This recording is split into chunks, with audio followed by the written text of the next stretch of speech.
Belarus across the globe in 9 languages, 24/7, online, FM, and satellites.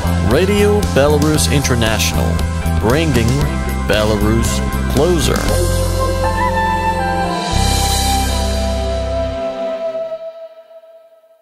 Bienvenidos, compañeros y compañeras, a un nuevo episodio de entrevista aquí en el canal de Radio Belarus en español. Como sabéis, en cada edición contamos con un invitado especial que siempre tienen mucho que contarnos y que difiere mucho de esa propaganda que estamos acostumbrados, occidental, que lo intenta, pues, de alguna manera manipularlo todo. Con nosotros hoy contamos con el compañero Camilo Soares, el cual es, además de sociólogo, docente, político, fue uno de los creadores del partido Movimiento al Socialismo. Además de todo ello, fue ministro de Preparación para la Emergencia en el Paraguay.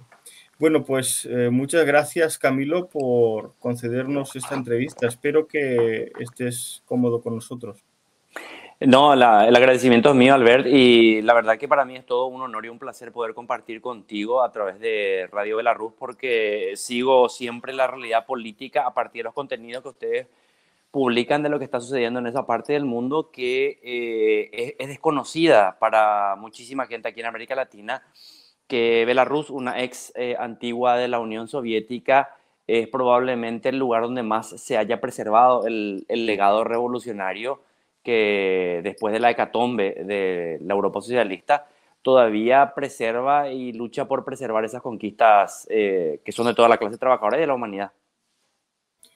Pues la verdad que sí, precisamente como bien sabes y nuestra audiencia sabe, siempre intentamos empezar un poco con preguntas de historia, ¿no? Y sobre todo para entender un poco más nuestro interlocutor. Entonces yo quería empezar preguntándote un poco sobre el proyecto, sobre el partido Movimiento al Socialismo, el cual fuiste tú uno de los fundadores, ¿no? Preguntarte un poco por qué creísteis necesario crear ese partido en el Paraguay para allá en los años, a principios de los 2000, entiendo yo. Y bueno, que nos expliques un poco la trayectoria de dicho partido también, yo creo que sería interesante. Sí, lo primero te tengo que decir, Albert, que me gustaría contextualizar un poco qué es Paraguay, dónde está Paraguay, porque para mucha gente probablemente Paraguay sea un actor desconocido. No es un país que esté en las noticias internacionales, tampoco es un país de gran envergadura en América Latina. Paraguay es un país que tiene aproximadamente 6,5 millones, 7 millones de habitantes. Está en el centro de América del Sur. Limitamos nosotros en el norte con Bolivia, hacia el este con el Brasil y hacia el sur y sureste con la Argentina. No tenemos salida al mar, es un país cuya economía es básicamente primaria. Los grandes rubros de la economía paraguaya están vinculados a la producción de la soja, de la carne vacuna, una importante cadena de producción maquiladora en Paraguay, que simplemente se produce las partes de alguna producción industrial generalmente vinculada a la producción de las industrias brasileras e industrias multinacionales asentadas en el Brasil. Entonces Paraguay es un país que tiene su historia geopolítica muy vinculada a los vaivenes de lo que en la región suceda y con una tradición política muy conservadora. Imagínate vos que el partido que gobierna Paraguay hoy en día es el Partido Colorado, Asociación Nacional Republicana, que llega al poder el 13 de enero de 1947, saca los cálculos, son más de 70 años, que sustentó una dictadura militar, la más larga de Sudamérica, la dictadura de Alfredo Stroessner. Se sale en el 89 de la dictadura militar, varios gobiernos civiles, todos del Partido Colorado, pero en el año 2008 el Partido Colorado pierde el gobierno por primera vez por la vía democrática, no por un golpe de Estado ni una asonada militar, y gana Fernando Lugo, un ex obispo que se presenta dentro de una plataforma muy plural y amplia, donde habían sectores políticos de izquierda, pero también sectores políticos muy conservadores, como el Partido Liberal, que es el otro gran partido del Paraguay, pero que también es conservador como el Partido Colorado. Y en ese pequeño trayecto entre el año 2008 y 2012 es que hay una emergencia de los sectores y grupos políticos de izquierda, que anterior al 2008 existían, pero siempre de manera muy marginal en el sentido de la presencia en el sistema político. A partir de allí tienen un crecimiento muy grande que dura una década más o menos, y en los últimos años es donde la izquierda nuevamente entra en un proceso de reflujo con respecto a su relevancia dentro del sistema político paraguayo. Ahora, eso no significa que los problemas que dieron origen a la necesidad de la construcción de un proyecto político de izquierda y revolucionario en Paraguay hayan desaparecido. Paraguay es un país, como te decía, gobernado casi en unicato por el Partido Colorado, un partido militarista, conservador, es el principal garante de los intereses norteamericanos en Paraguay. Cuando en 1954 llega Alfredo Stroessner, el último dictador militar al país, llega bajo la doctrina de la seguridad nacional y llega como protegido de los Estados Unidos de Norteamérica, que en su intención geopolítica tenía al Paraguay como una especie de centro de operaciones. Yo por eso te decía, al ver al principio, es importante ver dónde está geográficamente Paraguay, porque nosotros estamos en medio de Argentina, Brasil, Bolivia, pero también está Uruguay, está Chile cerca, y son países donde de alguna manera o tuvieron regímenes democráticos liberales o procesos populares, como en el caso de Chile, Salvador Allende, y Paraguay siempre era como una especie de centro de operaciones de los intereses del imperialismo norteamericano. Hasta el día de hoy, la presencia de los dictados de la política imperialista norteamericana en Paraguay siguen siendo determinantes, al punto que Paraguay es el último país en América del Sur en reconocer diplomáticamente de manera plena a Taiwán como el gobierno legítimo, el gobierno legal de China.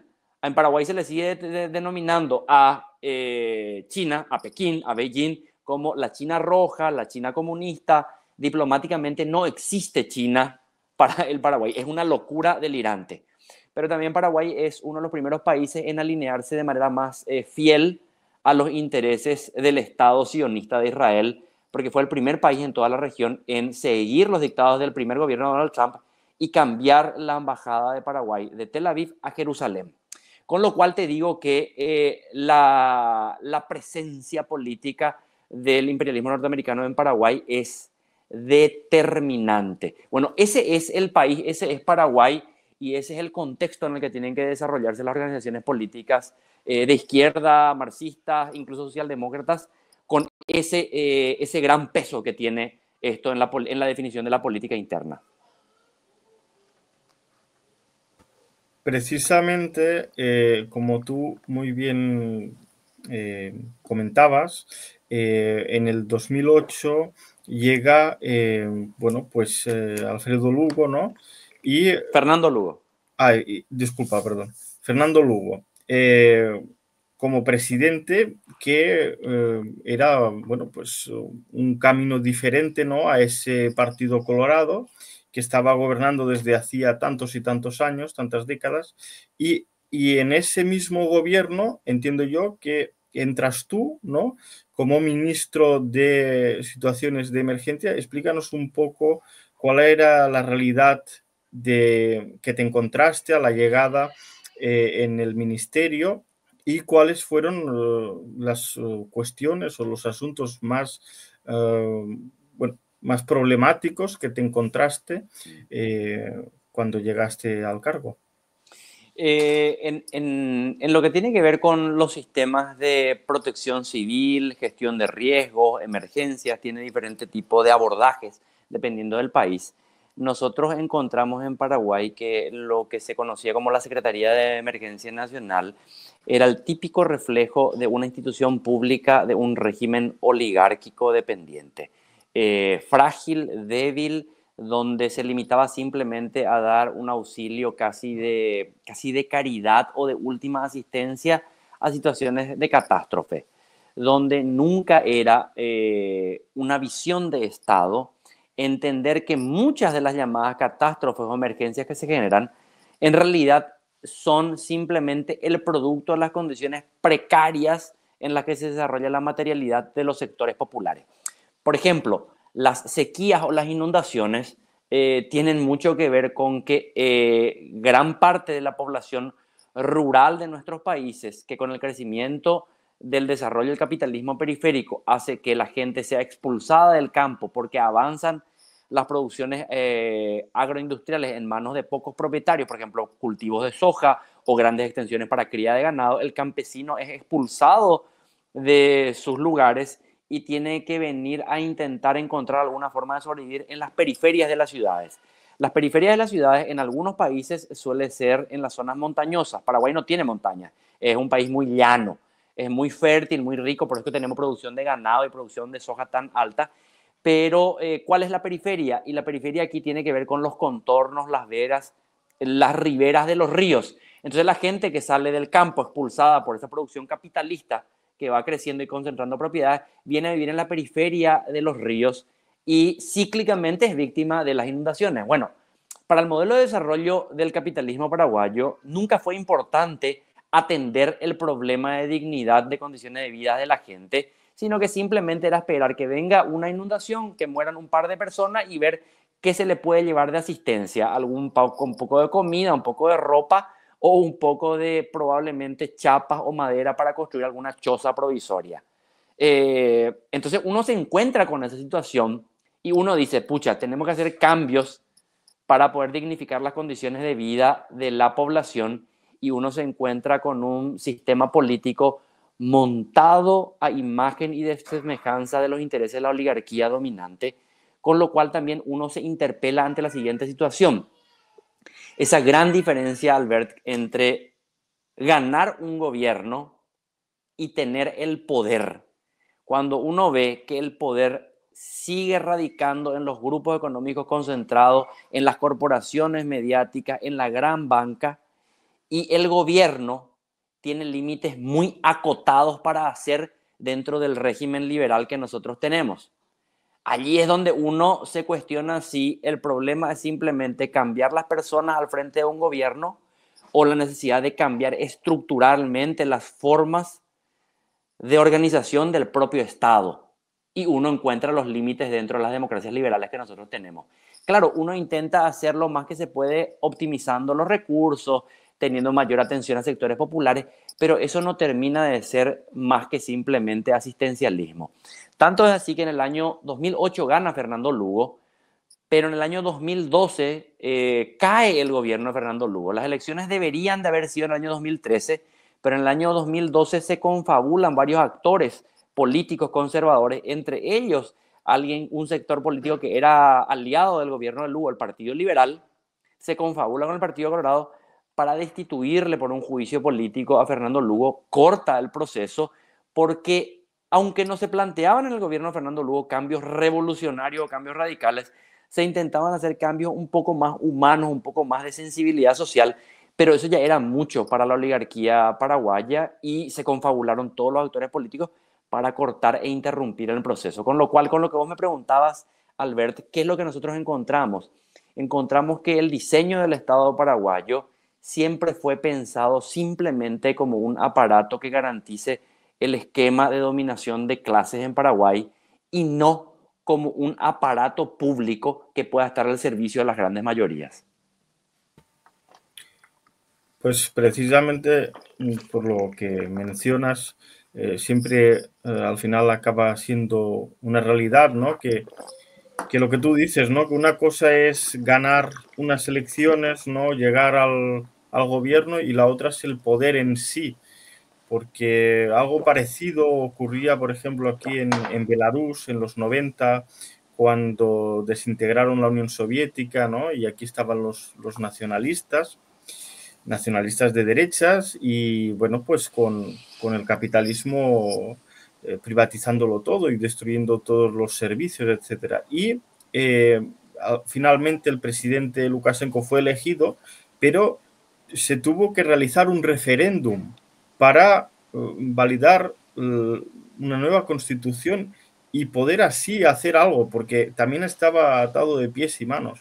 Y gracias que había todo un pueblo detrás y se pudo revertir esa situación, pero si no hubiera sido seguramente como lo que tú me explicas en el Paraguay, porque el sistema capitalista es los marcos que te da, ¿no? Para actuar son muy acotados y lo hacen adrede. Y encima, la siguiente pregunta que te quería hacer es más de índole, porque sé que te han intentado acusar de muchas cosas, han ido a por ti. ¿Te has sentido en el Paraguay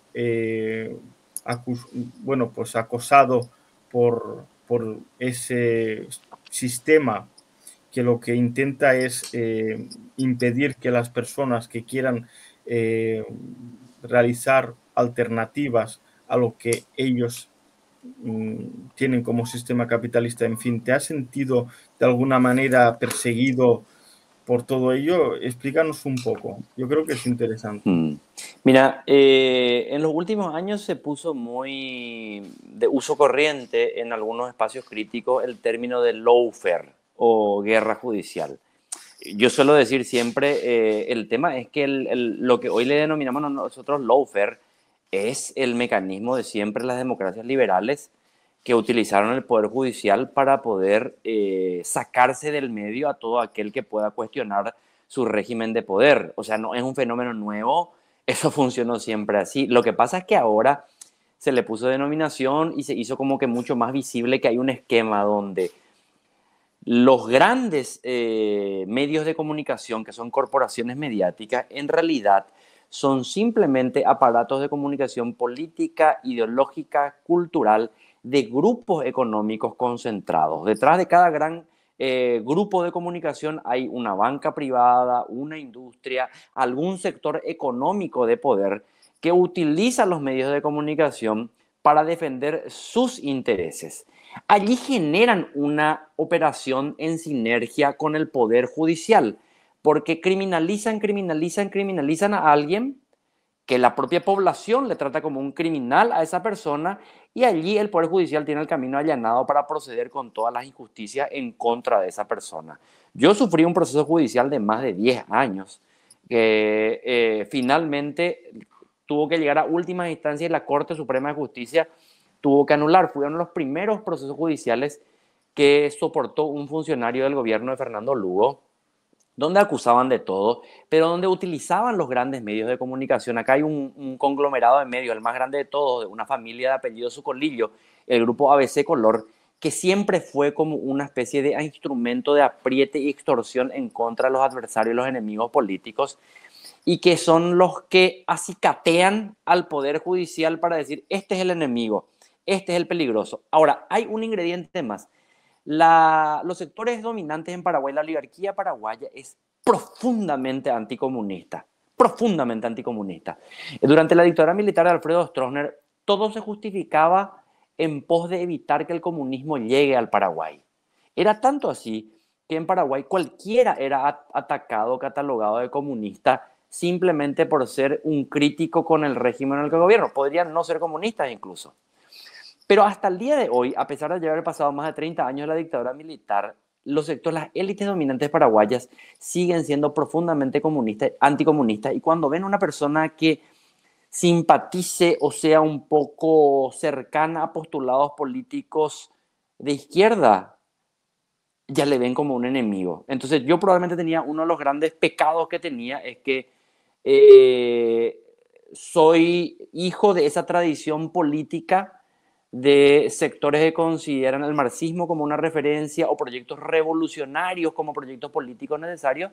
Entonces eso para la oligarquía es absolutamente insoportable. Ellos nunca van a decir eso, ellos no dicen porque vos sos de tal ideología, pero es claramente que esa raigambre anticomunista que se generó con la Guerra Fría sigue siendo la norma que dicta que los medios de comunicación operen para criminalizar a alguien y el Poder Judicial después actúe como garrote para poder castigar a esa persona que es identificada como enemigo de la sociedad. De hecho, yo creo que es al final el manual que tienen desde la CIA y de la Casa Blanca de cómo se tiene que actuar, ¿no? Contra los movimientos populares y demás, y la gente que precisamente utiliza esa libertad que se llenan la boca de hablar de libertad y democracia en los regímenes burgueses, pero vemos realmente de que la realidad es diferente, ¿no? Haz lo que yo diga, pero no lo que yo haga. Entonces, si alguien se sale de eso, te voy a acusar de todo, y para ello tienen bueno, pues toda una maquinaria tremenda, ¿no? Para hundir a las personas. Ya un poco como conclusión, para acabar, la siguiente pregunta, ya más hablando de la realidad hoy del Paraguay, ¿cómo ves tú qué futuro tiene el país? Tú me comentabas que que hay unos lazos muy importantes con Estados Unidos. ¿Hay realmente alternativas a día de hoy para poder, de alguna manera, pues, que el país se uniera a los BRICS, que se alejara de esa línea retrógrada de los Estados Unidos? En fin, ¿qué futuro se puede esperar en el Paraguay? ¿Es posible una alianza, una nueva vez más, entre la izquierda, sectores, puede ser no tan de izquierdas, ¿no?, pero liberales y demás, para poder llegar a un gobierno diferente o un proceso de cambio? ¿Cómo ves tú la situación? Mira, Albert, yo creo que también es obligación de todo revolucionario reconocer momentos de auge y momentos de reflujo. Yo creo que en este momento los sectores de izquierda, los sectores populares en Paraguay, estamos en un proceso de reflujo y aguantar las embestidas. Mira que es una tendencia regional. Nosotros estamos al lado de la Argentina, que tiene un presidente muy conocido hoy en día por ser el exponente más fiel Sí. de esa extrema derecha, que es Javier Milei. Y permanentemente Javier Milei y los exponentes del gobierno argentino dicen: el modelo al que nosotros debemos apuntar es el Paraguay. Nada más esta semana hubo una discusión, el ministro de Economía de la Argentina poniendo nuevamente a Paraguay como ejemplo, y en Chile, en el debate presidencial, Janet Jara, la candidata del oficialismo chileno, y Kast, que es este candidato de la extrema derecha chilena, estaban discutiendo, y Kast ponía como ejemplo a Paraguay. Y Paraguay económicamente es un país más atrasado que la Argentina y más atrasado que Chile, pero aquí es donde hay los más bajos impuestos, donde la oligarquía gobierna con mayor impunidad y con mayor poder. Entonces, lo que te digo es, las contradicciones sociales existen, las condiciones materiales existen. Ahora es tarea nuestra poder reconstruir esa alternativa política que pueda apuntar claramente a entender que incluso llegando al gobierno no vamos a poder nosotros superar los límites que tuvimos en la experiencia pasada si no planteamos un proyecto político desde Paraguay pensando en una perspectiva de escala regional.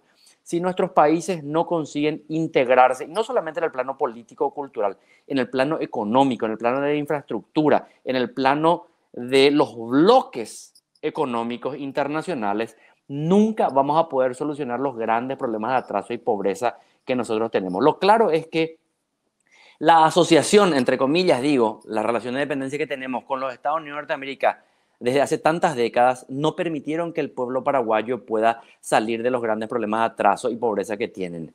Nosotros necesitamos recurrir como Paraguay, como país, a bloques de países emergentes como son claramente el BRICS, para poder encontrar alternativas a las trabas al desarrollo nacional. Si nosotros no tenemos eso como horizonte, nunca vamos a poder resolver las grandes demandas del pueblo paraguayo.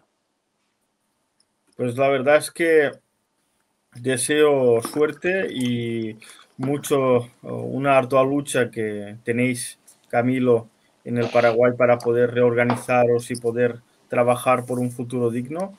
Ha sido un placer. Con nosotros en Radio Belarus Internacional ha estado el camarada Camilo Suárez. No nos queda tiempo para más. Espero que hayas estado cómodo con nosotros y te esperamos en las siguientes ocasiones de entrevista. Muchas gracias, un gusto, un placer mío. Saludo a todo el pueblo de Belarus a través tuyo, y siempre es un honor estar en contacto y en comunicación con un país tan interesante como Bielorrusia. Saludos.